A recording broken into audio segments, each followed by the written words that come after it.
Thousands of foreigners' criminal convictions forgiven by Ottawa over an 11-year span, raising transparency concerns.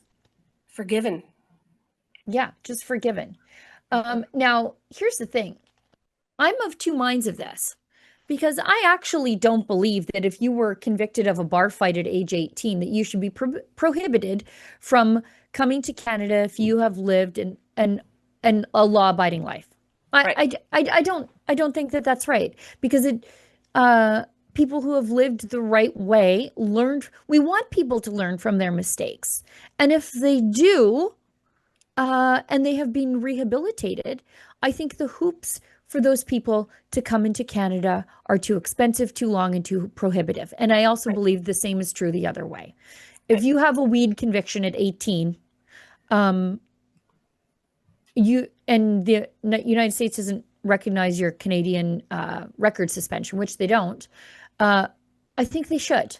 I think they should. Getting record suspensions is too difficult. It takes too long, and it punishes people who have done the right thing to make their lives better. But how much do you want to bet that this is not what we're talking about? No. You know what I No. mean?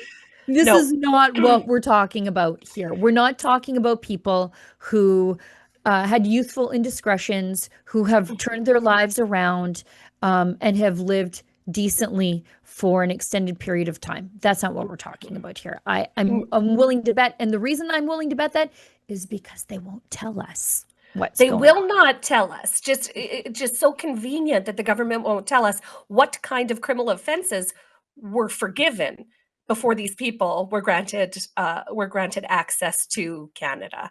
Uh, the immigration minister would be involved in decisions relating to the most serious offenses. So that just goes to show you that there are a certain segment of those 17,500 foreigners that were let into the country where at least a marginal amount of them had serious offenses forgiven by the government of Canada. Now, I beg you, Canada, to tell me, are these the kind of people that will make our country better? Right. Are these the highest achievers? Are these the doctors and the engineers the government tells us we so badly need from these other countries? Or Right. are these the bad guys that maybe their home country had a real interest in offloading to another nation? Right. And I appreciate that Stephen Harper, after Carla Homolka got her pardon, Oh, made it so that certain offenses cannot receive record suspensions. right. Great. Love that. But I think other convictions should be considered spent after a certain period of time.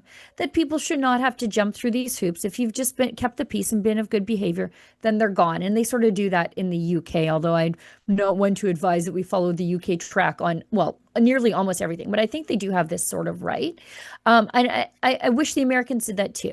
Um, but again, I don't think that's what we're talking about here. I think these are Well, bad people who have done bad things. And it's definitely like, not. Yeah. I It's think about the Heather Masons of the world. She right. can't travel to the United States. She's fighting for the rights of female prisoners behind bars. Mhm. She's living a good and decent life. She's giving back to her community. She can't go to the United States to She's not continue. she's yeah, She's she's not a not bad considered person. rehabilitated. So government figures show that in the 11 years up to and including 2024, 17,600 people Ugh. convicted of criminal offenses abroad were considered rehabilitated by the IRCC. This meant that they were able to apply to enter Canada through work and or study visas as permanent residents or visitors. So here we have the government of Canada who has crapped the bed on almost almost every single measurable figure that you could put in front of them, saying, doing interviews with foreign criminals, saying, "Are you sorry? Like, are you sorry you did that bad thing in your home country? Okay, come on, get on in here, guys." Get on Get in on here, you in. If big you lug. say you're good, then we believe you're good. That's the level of transparency that our immigration system has afforded these people. I mean, Yeah. Canada, these are not the best and brightest. These are not people that we would want in the country.